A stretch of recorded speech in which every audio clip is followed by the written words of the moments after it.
Hi, Assalamualaikum warahmatullahi wabarakatuh. We are from AP2464A, Group 3. Today, I and my fellow friends would like to present about our topic, which is Private Financing Initiative, PFI. So, what is PFI? The PFI, known as a Private Finance Initiative, is a type of public-private and partnership procurement method implemented in UK construction industry in 1992.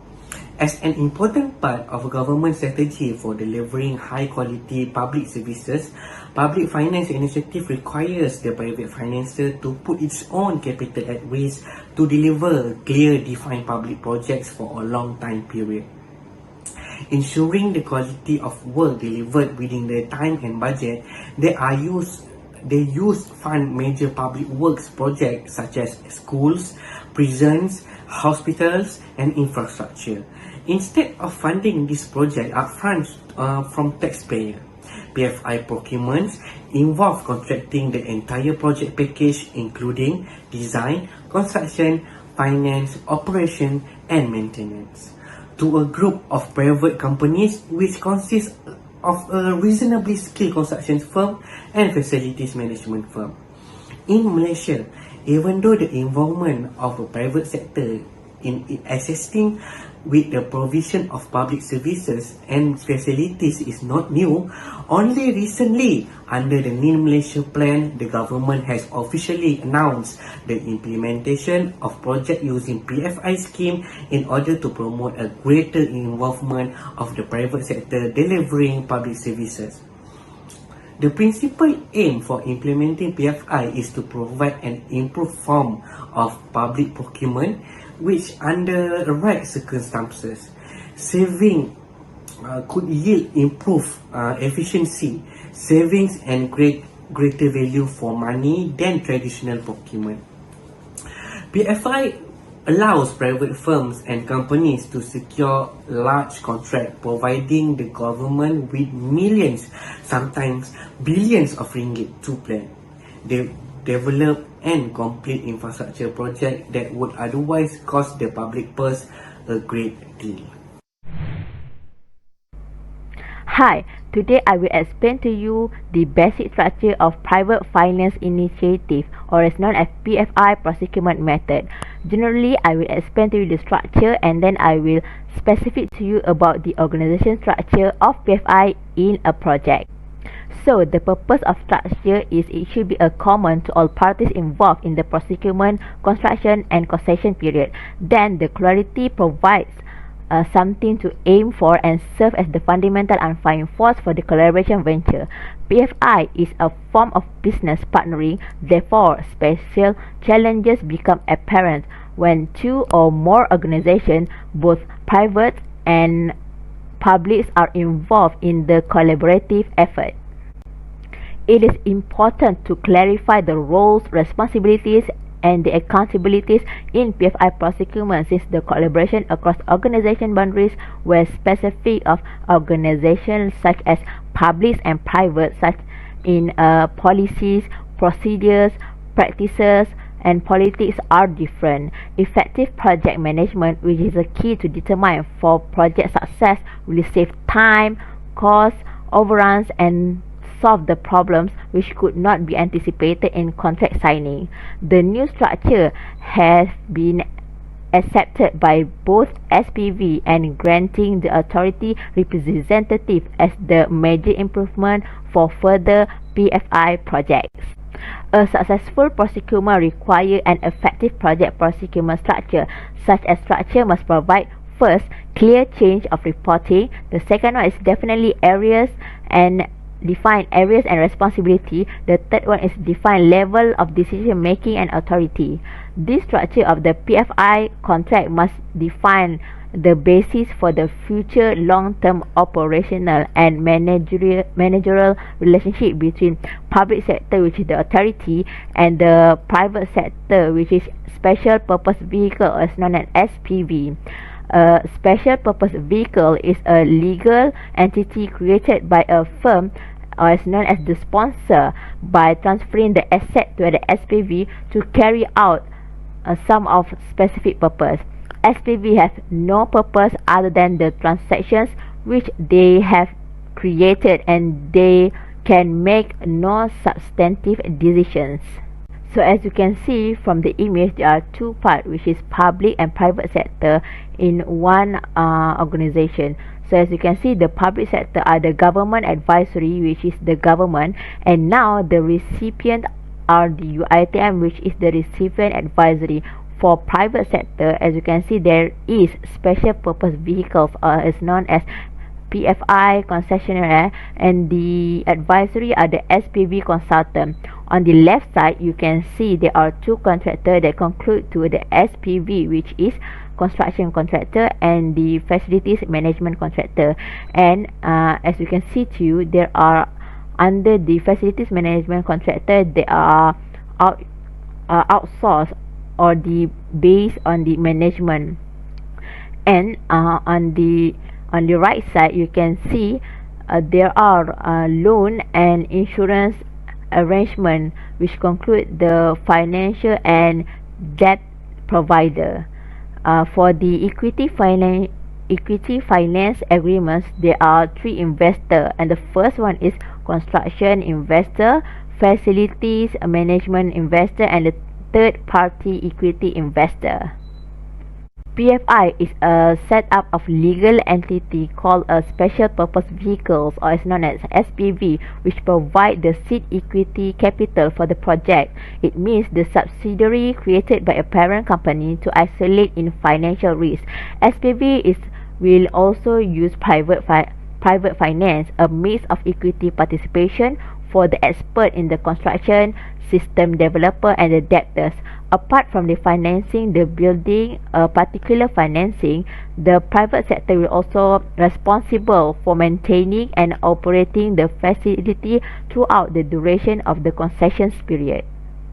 So to establish single entry point, the project director are the university, and for the SPV consultant, which consists three advisors, that are financial advisor, legal advisor, and technical advisor. As you can see, for the first 2 months, there are several work they must be done, that are planning, environment and architectural, civil and structure, M&E, telecommunication and security, and campus management system. For the next 2 years, the construction team will take place, and for the facility operation and maintenance team, they maybe took the period of time are maybe 20 years. Now, let's move on to the PFI procurement method in detail. The PFI procurement method has now become the scope of procurement that is expanded to reflect a product content, with the focus being shifted to developing an integrated solution. In the context of Malaysia, under the 9th Malaysian Plan, the government has unveiled that Private Finance Initiative, or PFI scheme, is to strengthen the role of the private sector as the engine of growth. This method has been perceived by most government as the most cost-effective means of procuring public infrastructure projects. However, there is also a debate and critics of the implementation of PFI, such as issue on cronyism, unfair monopolistic advantages, lack of transparency in competitive bidding, and lack of PFI experience and knowledge in PFI. Nonetheless, there are approaches that can be improved to implement this method. So basically, the PFI procurement method has several criteria to be implied with in a construction project. For instance, before securing a project contract, the private sector must demonstrate that the project will generate a profit in the long term. Secondly, only a large-scale capital project with a contract period of more than 20 years that can adopt this method, as it's considered as a long-term investment by private sector. Another criterion is risk involved in the project can be clearly identified. By this, it is to ensure the possibility for transfer of risk from public sector to private sector. Now, there must be a question on why PFI method has been implemented in the large scale of construction project, especially here in Malaysia. Nowadays, there are many construction projects has been implemented the PFI procurement method, and one of them is Smart Tunnel project. The Smart Tunnel was a joint venture between Malaysia Mining Corporation MMC Berhad and Gamuda Berhad. The primary goal of the SMART project was to mitigate flooding caused by heavy rain during a monsoon season, and is also wanting to reduce the traffic jams during the daily rush hour.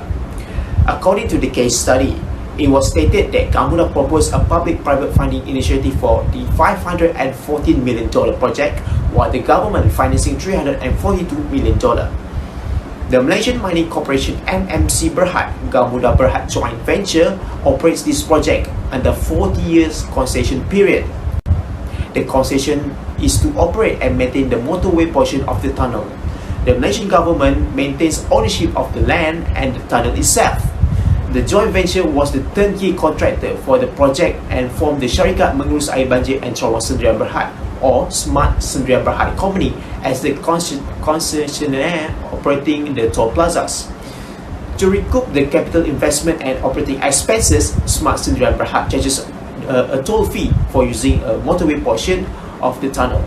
Thus, it is clearly justifying that the SMART tunnel, as our case study, is implementing the PFI method, as there is a joint venture between the public and the private sector, as well as it can generate a profit in the long term, which is under 40 years. For the advantage, PFI relieves the government of the capital of financial burden associated with the execution and completion of public projects. When a government needs to build infrastructure such as school, public toilet, railway, a road, health center and water facilities for public use, they need to raise money to finance them. This could be through imposing heavy tax burden on taxpayers or through borrowing from the bond market. PFI relieves government from this burden through partnership with the private sector to finance this project. This partnership also allows the government to transfer the risk associated with the infrastructure project to private firms. Besides that, the benefits obtained when using PFI are 1. Long-run relationship. PFI is not only focusing on the value of the money, it also stresses the development of long-term relationship between public sector and private sector. Long-term relationship in PFI project can provide a powerful incentive in order to learn from each other, share the knowledge, innovate, and continuously improve the performance between private sector and public sector in project delivery. Second, public saving. PFI procurement has the possible to cut down the cost and present better quality work with the same cost in other procurement. Third, private net income. One of the benefits for private sector to take PFI is the under long-term ownership. They can derive incoming and net income under their direction and operation, or exchange benefit with the local government. Fourth, better management skill. As a private financier are more capable for management in business in various fields, the government believes that the private sector has a better role to offer the project management skill, innovative design and facilities, and risk management. Last but not least, a long-term contract. In PFI, contractors are tied into a long-term commitment, so it is reduced that a contractor can walk away during the project if not sufficient funding is in place. Even through contract might restrict this from happening, but it is difficult to design and impose broad articles and clauses in the contract for long contractual period. For the disadvantage, despite the benefit of PFI, they also have some negative attributes. Government are required to make repayment to private firms plus interest, which is often burdensome. Taxpayers suffer future heavy tax burden as a result of repayment made to private firms by the government.